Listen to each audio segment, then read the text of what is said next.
Pemirsa, pada pelaksanaan rapat anggota tahunan, laporan pertanggungjawaban pengurus KOPPSAM tahun buku 2022 diterima anggota koperasi. RAT digelar secara sederhana di lokasi kebun sawit Kopsa M Desa Pangkalan Baru, Siak Hulu, Kabupaten Kampar.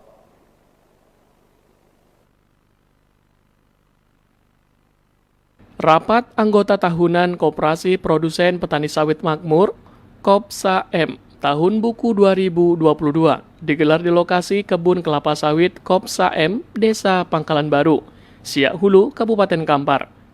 Kegiatan rapat yang digelar secara sederhana ini dihadiri langsung oleh Kepala Desa selaku pembina, Dinas Perdagangan Koperasi dan UMK Kampar, serta pihak PTPN 5, pengawas Koperasi Muda, Dinas Perdagangan Koperasi dan UMK Kampar, sangat memberikan apresiasi terhadap keberhasilan Kopsa M dalam membina koperasi dengan baik.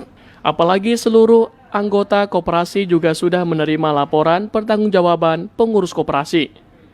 Pihaknya juga berharap pengurus koperasi dapat terus memberikan pembinaan kepada para anggotanya dalam memajukan usaha yang saat ini dikelola oleh pihak koperasi. Permen nomor 19 tahun 2015 tentang penyelenggaraan rapat anggota koperasi. Ada saran kita Bu, untuk ke depan supaya koperasi ini lebih baik lagi? Tetap mematuhi apa yang sudah tertulis di dalam anggaran dasar koperasi. Jadi sepanjang pengurus koperasi mematuhi anggaran dasar koperasi, maka ke depannya mungkin dengan begitu koperasi ini akan bertambah baik lagi. Bentuk pembinaan kita bagaimana Bu? Apakah tetap kita pantau? Gimana? Tetap kami pantau. Untuk supaya lebih... Ya, supaya lebih tidak lagi terjadi benturan-benturan antara anggota dengan pengurus, maka kami tetap mengawasi sesuai tugas kami, tupoksi kami selaku pembina di koperasi. Ketua Kopsa M Nusirwan mengaku ada beberapa kesepakatan yang sudah diputuskan para anggota koperasi dalam pelaksanaan RAT yang digelar. Salah satunya untuk melakukan audit lebih dalam dan membawa beberapa temuan hasil audit untuk ditindaklanjuti sesuai dengan ketentuan hukum yang berlaku. Pasca SK Kumham 19 Mei 2022 akhirnya sampai kepada titik yang ditunggu-tunggu, titik kejelasan, titik transparansi dan keterbukaan kepengurusan dan niat baik yang sebenarnya ini sudah kita mampu sampaikan. Dan tadi juga ada mitra PTPN 5 juga sudah mereview dan menelaah program kemitraan sejak awal sampai dengan sekarang. Dan insya Allah ke depan kami tinggal lagi proses membicarakan Kopsa M ke depan dengan berbagai macam masalah, termasuk di dalamnya tentang problematika kondisi areal dengan kewajiban hutang, seperti itu. Ini kan tadi berdasarkan kesepakatan anggota kan Ya. akan ada upaya jalur hukum nih di beberapa persoalan hukum yang kemungkinan terjadi nih. Ya. Bisa jelaskan?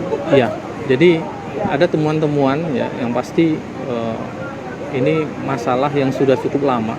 Di antaranya yang pertama ini dugaan atas penggelapan ya keuangan koperasi di mana belum ada serah terimanya kas maupun surat berharga dan aset lainnya dari kepengurusan sebelumnya. Makanya ibarat lari estafet tongkatnya tidak diberikan seperti itu. Kemudian juga permasalahan-permasalahan terkait sengketa lahan, tumpang tindih kepemilikan dan penguasaan lahan secara sepihak oleh pihak ketiga. Nah, ini semua kami rangkum dalam kesimpulan permasalahan yang harus diselesaikan dengan cara yang baik.